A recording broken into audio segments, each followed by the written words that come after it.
Hello kids, आज हम पढ़ेंगे ह्यूमन डाइजेशन एंड उसमें इन्वॉल्व सभी ऑर्गन्स के बारे में। तो चलिए स्टार्ट करते हैं। ह्यूमन डाइजेस्टिव सिस्टम दो पार्ट्स में डिवाइडेड है, alimentary canal and associated glands. तो एलिमेंट्री कैनाल एक लॉन्ग ट्यूबुलर स्ट्रक्चर है जिसकी लेंथ है अबाउट 9 मीटर्स।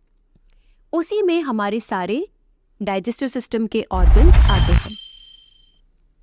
तो सबसे पहले माउथ, जो कि बक्कल कैविटी का पार्ट है। तो माउथ से हम इनटेक ऑफ फूड करते हैं। वहां पर टीथ प्रेजेंट है जो फिजिकल चर्निंग यानी क्रशिंग एंड च्यूइंग करवाते हैं। इस प्रोसेस को हम मास्टिकेशन बोलते हैं। अब यहाँ पर टंग भी प्रेजेंट होती है जो फूड को टेस्ट करने में एंड उसे एक लिक्विड के साथ दैट इज सलाइवा मिक्स करने में हेल्प करती है। ये सलाइवा माउथ में कहाँ से आता है? हमारे माउथ में प्रेजेंट सलाइवरी ग्लैंड्स ये सलाइवा सिक्रीट करते हैं। सलाइवा का काम क्या है? सलाइवा हमारे फूड को सॉफ्ट एंड स्लाइमी बनाता है ताकि वो इजीली स्वेलो हो सके।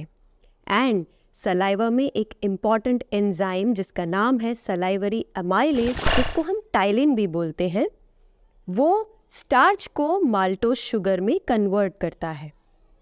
तो कार्बोहाइड्रेट का डाइजेशन हमारे माउथ से ही स्टार्ट हो जाता है। अब ये फूड एंटर करता है ईसोफेगस यानी कि फूड पाइप में, जहां वेव लाइक जिगजैग मूवमेंट्स होते हैं जो कि ईसोफेगस की मसल्स करती हैं। नाउ ये फूड को पुश करते हैं टुवर्ड्स द स्टमक।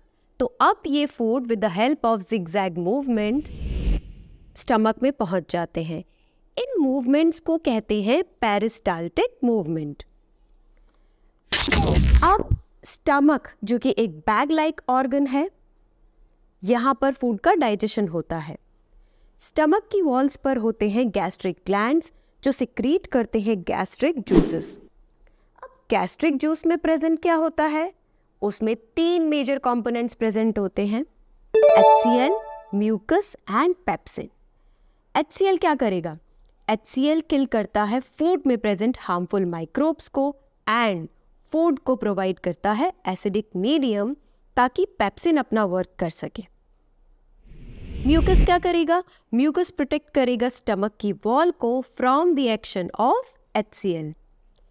अब पेप्सिन एक एंजाइम है जो फूड में प्रेजेंट प्रोटीन्स को पेप्टोन्स में कन्वर्ट करता है। तो प्रोटीन का डाइजेशन स्टार्ट होता है स्टमक में।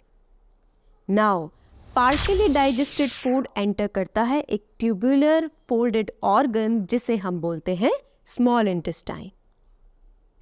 Small intestine around 20 feet long होती है और ये 2 मेजर ग्लैंड्स के सिक्रीशन को रिसीव करती है। एक है लिवर, दूसरा है पेंक्रियास। लिवर सिक्रीट करता है बाइल। बाइल का क्या फंक्शन है?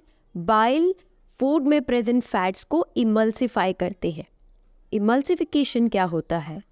तो फैट्स जो होते हैं वो बहुत बड़ी ग्लोब्यूल्स के फॉर्म में आते हैं जो कि डाइजेस्ट करना मुश्किल है। तो उन्हें सिंपल ड्रॉपलेट्स में कन्वर्जन का काम बाइल करवाता है जिसे हम इमल्सिफिकेशन कहते हैं।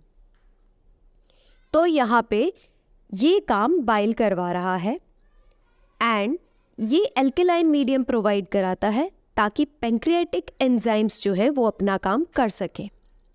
अब पेंक्रियास क्या करेगा? पेंक्रियास सिक्रीट करेगा पेंक्रियाटिक जूस जिसमें प्रेजेंट है पेंक्रियाटिक अमाइलेज जो कार्बोहाइड्रेट का डाइजेशन करेंगे, ट्रिप्सिन जो प्रोटीन का डाइजेशन करेगा एंड लाइपेज जो इमल्सिफाइड फैट्स पे वर्क करेंगे।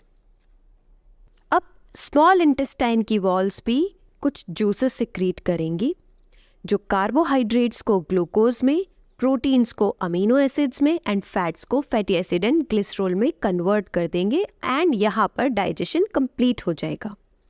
अब इस डाइजेस्टेड फूड का एब्सॉर्प्शन होगा स्मॉल इंटेस्टाइन में। इसकी वॉल्स में प्रेजेंट होती है न्यूमरस फिंगर लाइक प्रोजेक्शन जिसे हम विलाई बोलते हैं, जो सरफेस एरिया प्रोवाइड करेंगे एब्सॉर्प्शन के लिए। They are richly supplied with blood vessels, जहाँ से absorbed nutrients ब्लड के थ्रू सेल्स में जाएंगे एंड यूटिलाइज हो जाएंगे for energy production and other life processes. अब अनडाइजेस्टेड वेस्ट का क्या?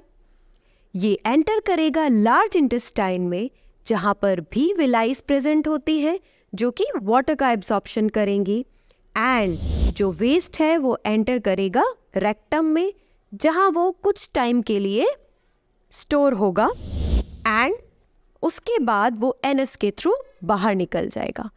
अब इस वेस्ट के रिमूवल को रेगुलेट करती है एनाल में प्रेजेंट स्फिंक्टर मसल्स। तो ये हुआ हमारा complete digestive system along with the mechanism of digestion. So keep learning and keep watching.